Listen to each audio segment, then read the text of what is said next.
sacrifícios agradáveis a Deus são o espírito quebrantado, coração compungido e contrito. Não o desprezarás, ó Deus. Salmo capítulo 51, verso 17. É o que Deus espera de cada um de nós. Um espírito quebrantado, um coração contrito, alguém que ame a Deus de todas as suas forças e com todo o seu coração. Alguém que busque na sua palavra as verdades e viva o que de fato Deus espera e o que esteja escrito na sua palavra. Deus ama aquele que de fato se volta para o Senhor numa busca incessante. E é o que nós estamos fazendo a cada manhã, nos voltando para o Senhor, abrindo o nosso coração, nos colocando nas suas mãos e tendo a certeza que Ele estará com os seus braços abertos para nos receber, para nos abraçar e nos conceder a vitória. Estas eram as palavras do salmista Davi. O que Deus espera não são apenas sacrifícios, mas Ele espera um coração quebrantado e um coração contrito que vive uma vida de comunhão com Deus. Nós estamos comprometidos a cada manhã de estudarmos um capítulo da Palavra de Deus e nessa manhã nós iremos abrir a Palavra do Senhor no livro de Levíticos, capítulo 14, o verso 1 e o verso 2. Disse o Senhor a Moisés: Esta será a lei do leproso no dia da sua purificação. Será levado ao sacerdote. Era o sacerdote que declarava o leproso como imundo, mas era o sacerdote também que o declarava como sendo limpo. A lepra era uma enfermidade temível e terrível, mas quando alguém conseguia se livrar, ser curado da lepra, era uma nova oportunidade de vida. É como se ele estivesse renascendo, ele estivesse vivendo uma nova vida. Ele precisava de 2 cerimônias para que ele pudesse ser reintegrado por completo no seio da sociedade e do contexto cristão.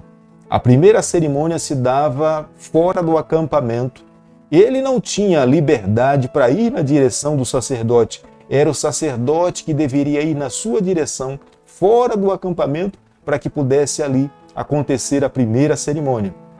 8 dias depois, a pessoa curada deveria ir no pátio do santuário e ali era feita uma nova cerimônia para que ele pudesse de fato ser declarado limpo e voltasse à sua vida normal, ser reabilitado para a sociedade e também ser reabilitado para as atividades do templo. Como o livro de Levíticos fala no capítulo 14, do verso 3 ao verso 8, a cerimônia de reabilitação daquele que tinha sido curado da lepra, a primeira cerimônia se dava fora do acampamento, onde ele deveria levar 2 aves não domesticadas. A primeira delas significava que ele estava sendo reabilitado para voltar para o acampamento.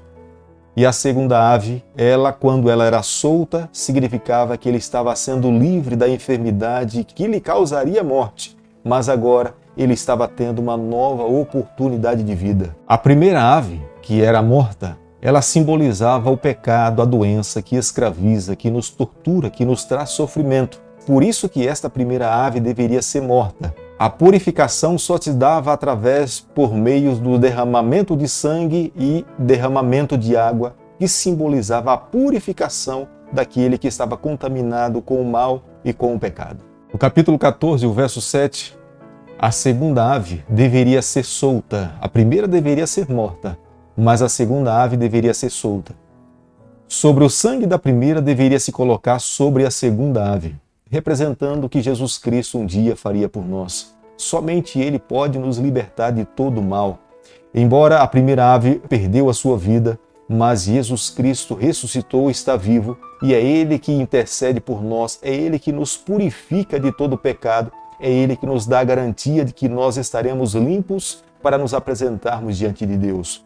Mesmo Ele passando por esses 2 estágios fora do acampamento, ele precisava depois, diante do sacerdote no santuário, apresentar a Deus um cordeiro sem defeito, para que ele pudesse estar completamente reabilitado para voltar às suas atividades normais, tanto para dentro do acampamento, a sua família, e para as atividades religiosas que consistia dentro do templo.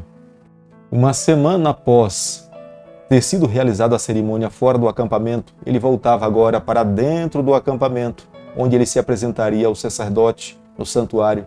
E ali, através de uma oferta de um cordeiro, ele seria também considerado limpo, reabilitado para voltar às suas atividades de adoração a Deus no santuário. Através dessa cerimônia, era mostrado para ele que quão longe ele esteve, à beira da morte, envolvido com a impureza da lepra. Mas em Jesus Cristo ele conseguiu encontrar a cura. E por ter encontrado a cura, ele estava agora diante de Deus agradecido e reconhecendo que somente no Senhor que ele conseguiria encontrar a verdadeira cura para dar continuidade na sua vida. No segundo estágio, o israelita era levado à plena comunhão com Deus e com a sociedade. Era uma cerimônia que se assemelhava à ordenação do sacerdote. O israelita era molhado com sangue e com azeite, ligado ao altar, símbolo da presença de Deus. Uma variação desse procedimento estava ligado à classe dos humildes, dos pobres, onde eles também tinham a liberdade de poder oferecer para Deus as suas ofertas diante das condições que eles possuíam. O sacerdote teria que colocar um cestário do óleo na mão esquerda.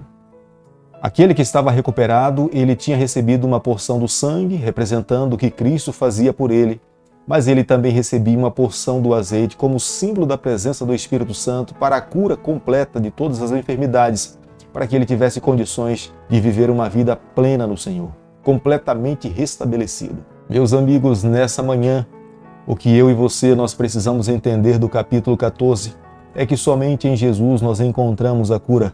Nós não encontramos a cura em nenhum outro lugar.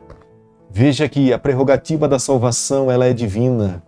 Era o sacerdote que deveria ir, que representava Cristo na direção do pecador. Não o pecador na direção do sacerdote. Porque quando nós estamos envolvidos com os nossos pecados, nós temos a tendência de fugirmos do Senhor. Mas é Ele que vai na nossa busca, é Ele que vai na nossa direção.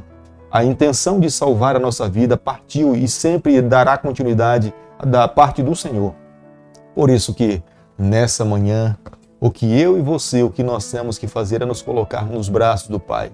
Nós temos que ouvir o seu convite. A palavra do Senhor deve ainda ecoar nos nossos ouvidos nos dias de hoje. Vinde a mim todos que estáis cansados, sobrecarregados, e eu vos aliviarei. Em Jesus Cristo nós encontramos a paz. Em Jesus Cristo nós encontramos a cura. Em Jesus Cristo nós encontramos a salvação.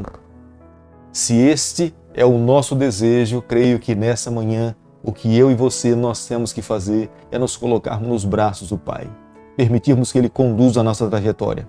Vivendo dessa forma, nós receberemos a graça salvadora de Jesus Cristo no nosso coração, na nossa vida, e teremos a alegria de estarmos com Ele por toda a eternidade. Querido Pai, nas Tuas mãos, nessa manhã, nós nos colocamos.